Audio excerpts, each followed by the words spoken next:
A very good morning to all. Today we will start a new chapter, Resources and Development, Geography chapter number 1. So this chapter is all about resources. So what is resources? Resources का मतलब होता है वो सारी चीज़ें जो हमारे कुछ काम आती हैं, जिसका हम यूज़ करते हैं, ठीक है, जो हमारी नीड्स को सेटिस्फाई करती है, फुलफ़िल करती है, वो रिसोर्सेज होती है। जैसे कि सन से हमें लाइट मिलती है, वाटर से हम अपने डेली यूज़ के काम करते हैं, ठीक है। हमारे आसपास के फ़ैन, चेयर, फर्नीचर्स और वुड, ये सब क्या है? ये सब रिसोर्सेज है जो हमारी नीड्स को फुलफ़िल कर रहे हैं, ठीक है। सो सबसे पहले हम बात करते हैं resources on the basis of origin. Origin के बेसिस पर रिसोर्सेज 2 टाइप्स के होते हैं, बायोटिक रिसोर्सेज और एबायोटिक। नाम से ही पता चल रहा है, बायोटिक रिसोर्सेज वो रिसोर्सेज होते हैं जो लिविंग बींग्स में आते हैं, ठीक है, जो लिविंग होते हैं, ज़िंदा होते हैं। और एबायोटिक रिसोर्सेज वो होते हैं जो ज़िंदा नहीं होते, नॉन लिविंग थिंग्स, ठीक है। बायोटिक में जैसे कि ह्यूमंस आ गई और flora, fauna, fisheries, life stock etcetera. और एबायोटिक में जैसे रॉक्स आ गए, मेटल्स आ गए, वाटर आ गया, तो ये सारी चीज़ क्या होती है? एबायोटिक। नेक्स्ट टाइप के रिसोर्सेज जो होते हैं वो होते हैं एग्जॉस्टिबिलिटी, मतलब क्या ये ख़त्म हो जाएंगे या नहीं ख़त्म होंगे। तो 2 टाइप के रिसोर्सेज होते हैं ऐसे, रिन्यूएबल और नॉन रिन्यूएबल। नाम से ही पता चल रहा है जैसे कि आपको, रिन्यूएबल रिसोर्सेज वो रिसोर्सेज होते हैं जिसका हम बार बार यूज़ कर सकते हैं और इसके ख़त्म होने का भी कोई डर नहीं है। लेकिन नॉन रिन्यूएबल रिसोर्सेज वो होते हैं जिसका हम एक बार अगर यूज़ करेंगे और अगर वो ख़त्म हो गए तो हम उसे दोबारा से नहीं डेवलप कर सकते, ठीक है। So next resources is on the basis of ownership.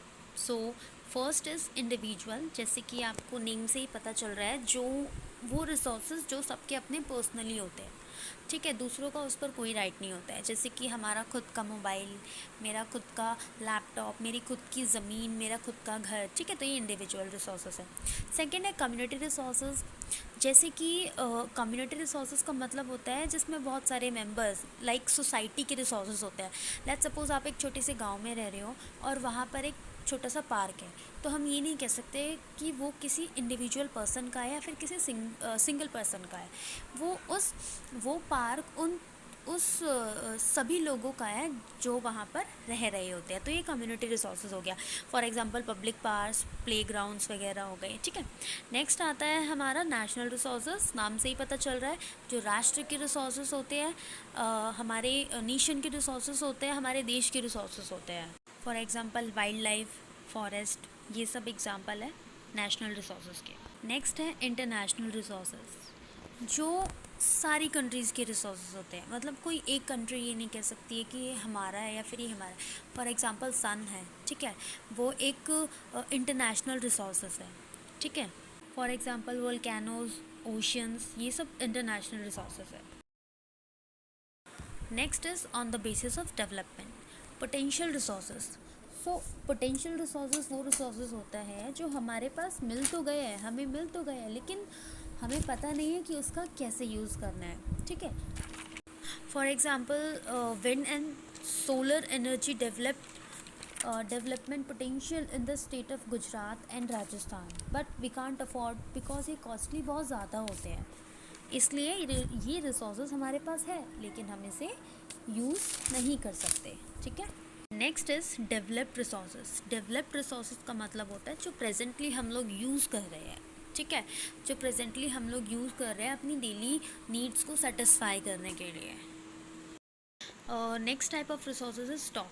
Stock resources क्या होता है? ये वो रिसोर्सेज होते हैं जो हमारे काम आ सकती है, ठीक है, हम इसका स्टॉक करते हैं, बट एक्चुअल में हमें पता नहीं है कि इसको कैसे यूज़ करना है, हम इसको यूज़ नहीं करना जानते हैं, तो इसे हम स्टॉक रिसोर्सेज कहते हैं। नेक्स्ट होता है रिज़र्व रिसोर्सेज, नाम से ही पता चल रहा है जो हम फ्यूचर के लिए रिज़र्व करके रखते हैं, क्योंकि हमें पता है कि इन फ्यूचर अगर इसमें शॉर्टेज हुई तो ये इन फ्यूचर हमें काम आने वाला है। सो रिज़र्व रिसोर्सेज का मतलब होता है जो हम आने वाली पीढ़ी के लिए रिज़र्व करके रखते हैं।